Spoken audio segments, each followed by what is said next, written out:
Hi, everybody. Thanks for joining me again for Prayerful Pause with the Pastor during this Holy Week edition. We are up to Tuesday in the final week of Jesus' life on earth, leading up to Good Friday and ultimately Easter Sunday. As I think I've said, but I'll restate it if you're just joining us, this is the book on which we are basing our work this week.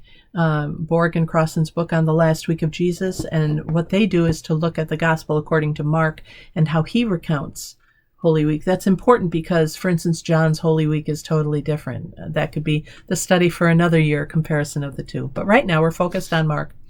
Tuesday of Holy Week is the longest day in Mark's gospel. It's huge. 2/3 of it taken up with Jesus' conflict with temple authorities. We saw some of that yesterday.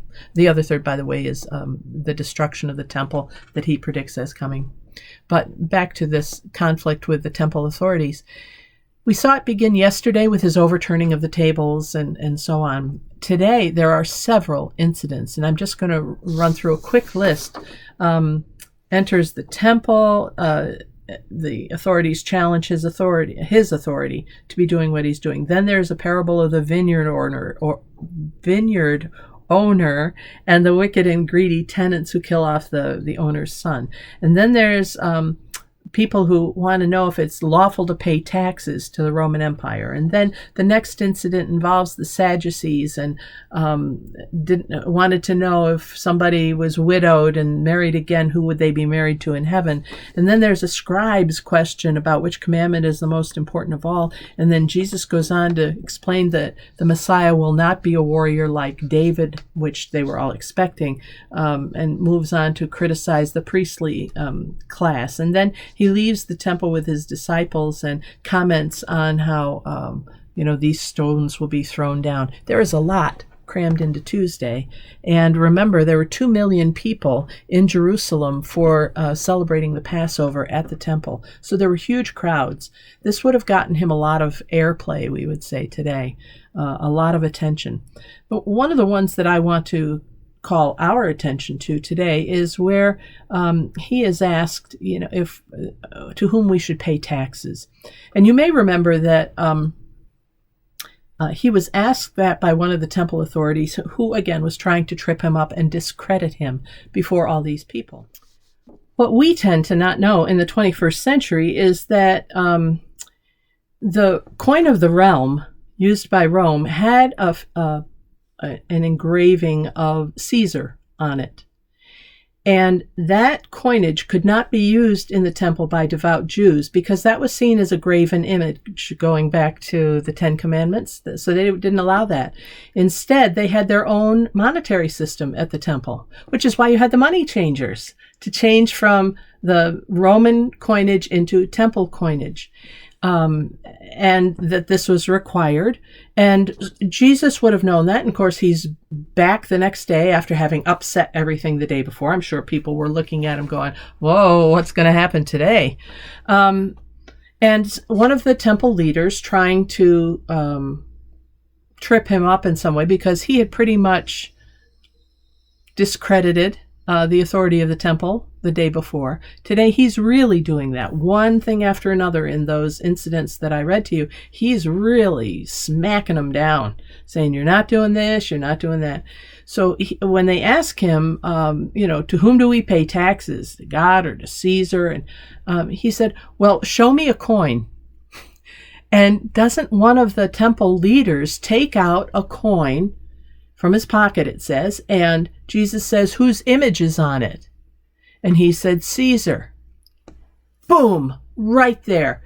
Those leaders have lost all credibility with the people because everybody there would know, what are you doing? You're a temple leader and this is sacred ground and you have a coin of the realm here? What are you doing with Caesar's image? That's not part of our faith tradition.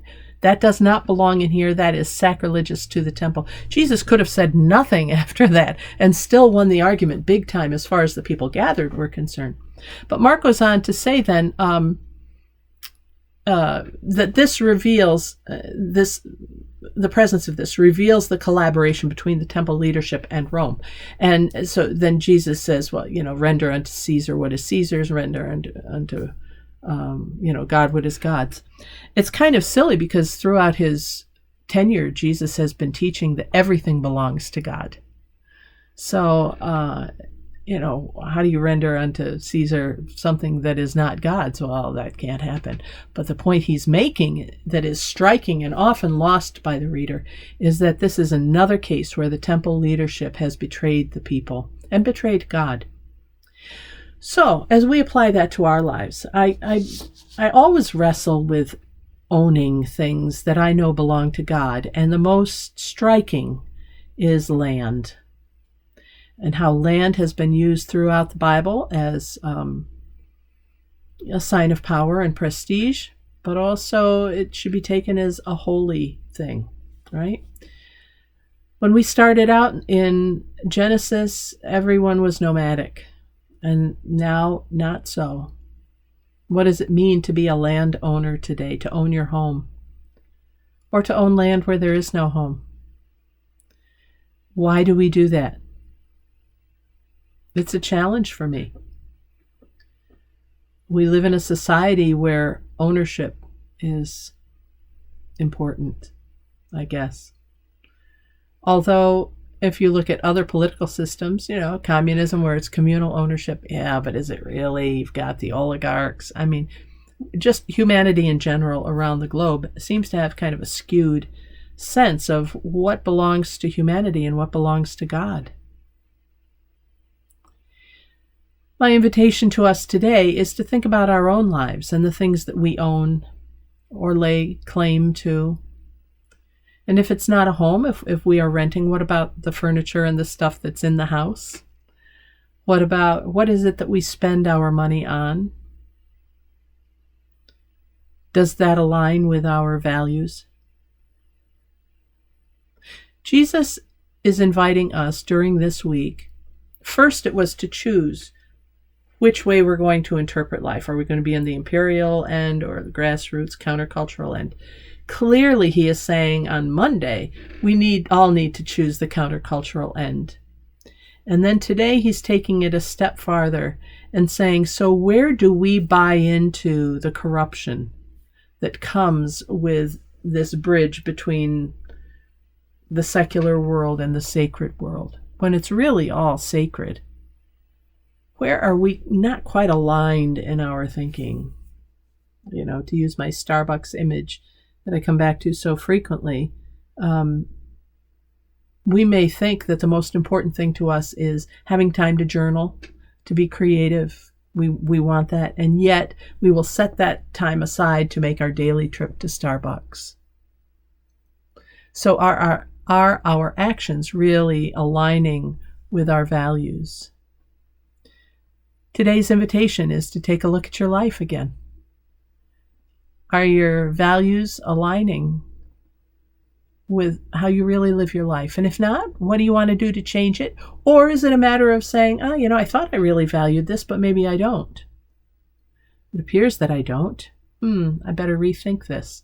It's an invitation during this time of Holy Week to recognize the imperfections in ourselves, just like in the temple leaders, and an invitation from Jesus to realign. I think that should hold us through the day, don't you? Thanks for joining me for this prayerful pause with the pastor, a time to think of something greater than ourselves. In this case, how our lives align with our values, how our activities and actions align with what we say we believe. I'm Pastor Deb Swift of both South and Downtown Presbyterian Churches in Rochester, New York. Thanks for joining me for this prayerful pause. We'll see you tomorrow, which is Wednesday of Holy Week, and until then, God bless. Take care. Be safe, okay? Wear your masks. Get your shots when you can. And bye for now.